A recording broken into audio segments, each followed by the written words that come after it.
Hello, welcome back to my strange little corner that is the Bored Book Geek. This is a conversation about The Madness of Crowds by Douglas Murray. Fantastic non-fiction that kind of left me gobsmacked because rushing to something like this. This was a buddy read with fantastic A.G. MacDonald and the brilliant R.K. Gold. Fantastic writer, by the way, so do check them out and I'll put links to their channels down below. So, The Madness of Crowds is a non-fiction book that deals with gender identity, gender politics, identity politics, racism, SJWism, and so on. There's like a whole list that this deals with. It's refreshing to read a book that comes at it from both sides. A lot of the opinions the writer shares I do have, but it's also nice to read something from the other side of things. And a great tagline for this book is that society has become so fake that truth actually bothers people.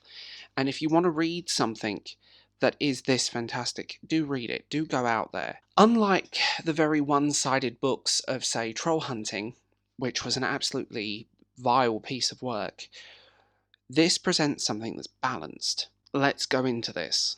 Again, the goals, it gets very complicated because it's talking about stuff, but also, so the goals of identity politics and SJWism are not bad. They're for the good. They aim to eliminate bigotry and discriminate other people who've traditionally been deemed second-class citizens or not even human at all. This book agrees with that, and I agree with that.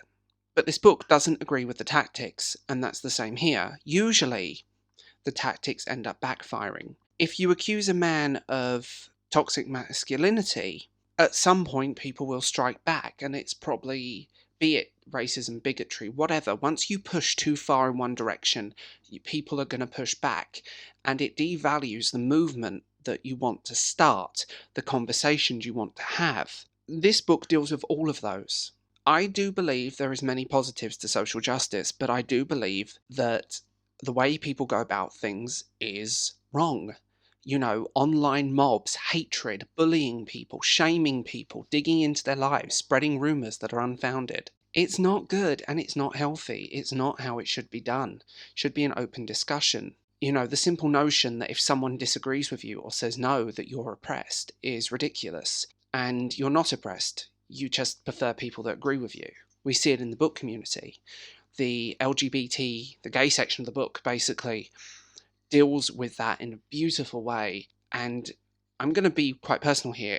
I'm at the point in my life where I'm sick of the majority speaking for a minority. So I'm going to put this into really basic terms. For example, the gatekeepers of the book community tend to be heterosexual women that, in a very British sense of the word, come from very middle-class backgrounds. On the other side of that, and it's great to have allies, I think it's fantastic to have allies from everywhere. It doesn't matter what your ally is, it's an ally and it's important, and I think that's fantastic. It becomes a problem when these people start speaking for you.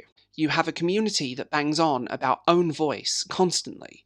Own voice this, own voice that, but only promotes books, very safe gay literature about, I don't know, cute gay boys and all written with heterosexual women in mind. That's the market they're aimed at, and it's very simple. Marketing ploys are important. The fascinating is fundamentally important, yet by a very loud, vocal, small minority, tend to make the others look bad. When you have people trying to get the hashtag trending, men are trash, even if it's meant in a funny way, it's still going to backfire. Race issues are brought up in this book, and it's handled so eloquently. Your pronouns are brought up in this book. And I was having this conversation with other people that, I was sitting in a bar with a great bunch of friends, and we're all very mixed. And we all agree one thing. Language evolves over time, and enforcing radical change overnight makes people push. You cannot weaponize language. You cannot weaponize sexuality. You cannot weaponize your identity. And to be really crude about it, your sexuality, gender, skin color are not personality traits. It's very simple. Our personality is nothing to do with that.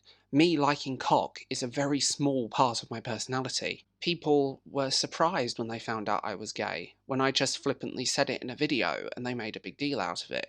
Or people were surprised that I'm Jewish.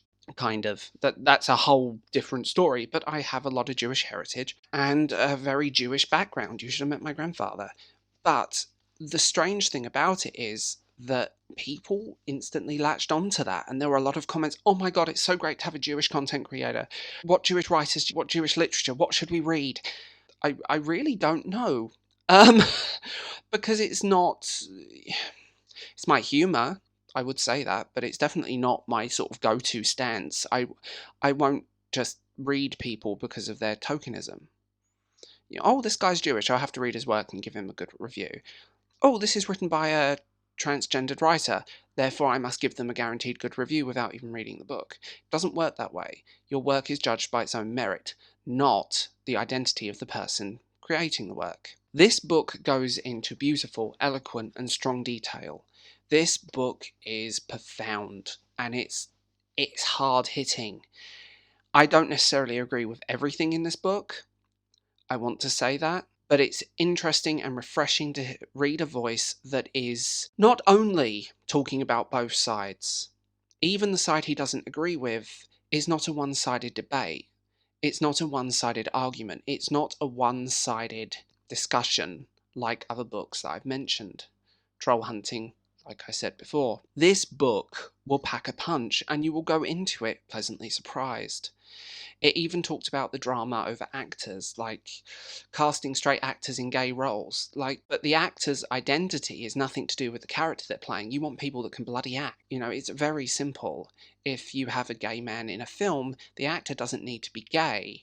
You need a good actor, regardless of their sexual orientation. You know, I think and stuff that amongst people is token at best. And when you have gatekeepers speaking for the minority groups, telling us what is appropriate, what is good representation, it's not your place. You can be an ally, but please don't speak for us. Please don't take, you know, straight women. Don't take a gay voice away. You are not speaking for gay men.